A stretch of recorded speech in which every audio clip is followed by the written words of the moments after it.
உன்னை தேவன் அவருடைய கரத்துல கொண்டு வரணும்னா நீ என்ன செய்யணும் தெரியுமா? அவருடைய பாதத்துல உட்காரணும்.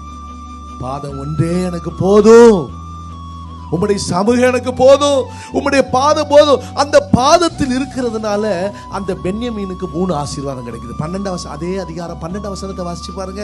அந்த பென்யமீனை குறித்து சொல்லி, பென்யமீனை குறித்து கர்த்தருக்கு பிரியமானவன், அவரோடு பென்யமீன் என்று சொன்னால் அவன் கர்த்தருக்கு பிரியமானவன், அவரோடு சுகமாய் தங்கியிருப்பான். அவனை எந்நாளும் அவர் காப்பாற்றார். எந்நாளும் காப்பாற்றாரு. அவன் எல்லைக்குள்ளே வாசமா இருப்பார். 3 அல்லேலூயா சொல்லிரோமா?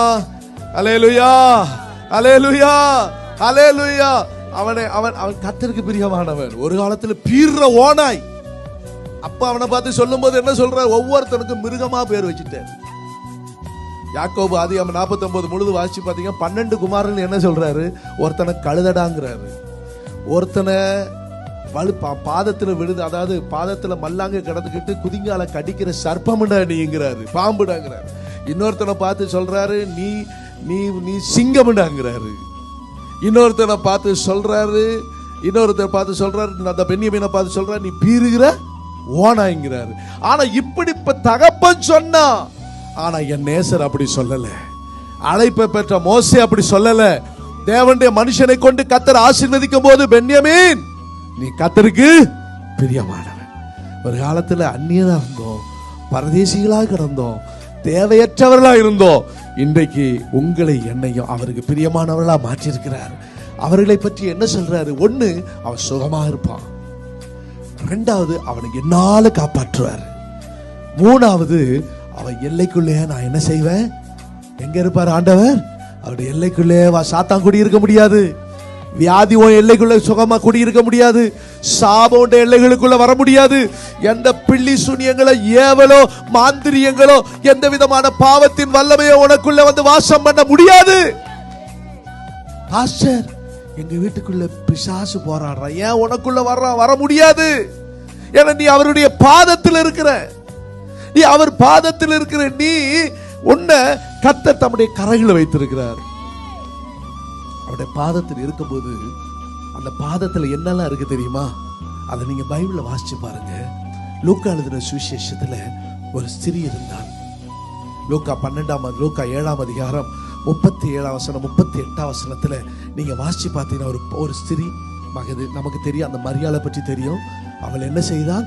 அவள் பாதத்திலேயே உட்கார்ந்து நிற்கிறாள், அழுது கொண்டே நிற்கிறாள். ஒரு பரிசேயன் அவரை வந்து ஒரு பெரிய விருந்து வைக்கிறார், எல்லாருக்கும் காட்டணும். பத்தியா இயேசு எங்க வீட்டுக்கு வந்துட்டாரு, பத்தியா நான் பணக்காரன், என் வீட்டுக்கு வந்திருக்கிறார் பாரு இயேசு சொல்லி எல்லாரும் அவருக்கு வீட்டுக்கு நிறைய பேர் வர்றாங்க. ஆனா அந்த ஸ்திரீயோ அவர் உட்கார்ந்து இருக்கிறாரு, பின்பாக நின்று அழுது கொண்டே அவருடைய காலில் அப்படியே பாதத்துல உட்கார்ந்துகிட்டு கண்ணீர் வடிச்சுக்கிட்டே இருக்கிறான். ஆனா அந்த அவனுக்கா பயங்கர டென்ஷன். ஏன்னா அவருக்கு முன்னாடி இவளை வெளியே போமான்னு சொல்லவும் முடியாது. அவளுக்கு பயங்கர டென்ஷன். இவனுக்கு என்ன இந்த ஸ்திரீ இப்படி பண்றா? இந்த நேரத்தில் இந்த பொம்பளை யாரு வீடு உள்ள விட்டது? அங்க உள்ளுக்குள்ள முறுமுறுத்து இருப்பான். எப்படிதான் இவள் வந்து உட்கார்ந்து இருக்கா? அவருக்கு முன்னாடி அப்படியே சோகாட்டான். ஏசு கூப்பிடுறாரு, இங்க வா. அவனை கூப்பிட்டு கேட்கிற, சிவன் இங்க வா, நீ என்ன நினைக்கிற இவளை பற்றி?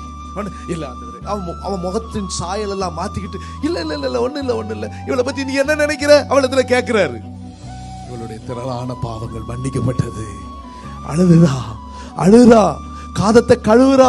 நீ ஆண்டவருடைய சமூகத்துல ஒன்று சொல்றேன், நீ தேவ சமூகத்துல எவ்வளவுக்கு எவ்வளவு ஜபத்துல ஆராதனையில நீங்க முக்கியத்துவப்படுத்தி நீ தேவ சமூகத்தில் இருக்கிறாயோ அவ்வளவுக்கு அவ்வளவு உன் பாவங்கள் மன்னிக்கப்படும். பாவம் மன்னிக்கப்படும், உன் சாபங்கள் நீரும்.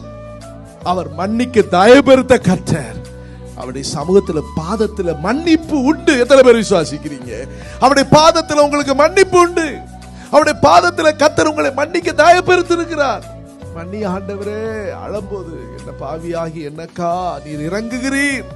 விழுந்துட்டான், நான் பாவி ஐயா. பேதுரு ஒரு தடவை அவருடைய அதிசயங்களை கண்டுட்டான். கண்ட உடனே அவன் பாவியா இருக்கும் போதே அதிசயத்தை கண்டான் தெரியுமா? போய் வலைய போட சொன்னாரு. வலைய போட்டான். திரளான மீன் வாங்கிட்டு அழிச்சிட்டு வந்துட்டான். கொண்டு வந்துட்டு, ஐயா நான் பாவி.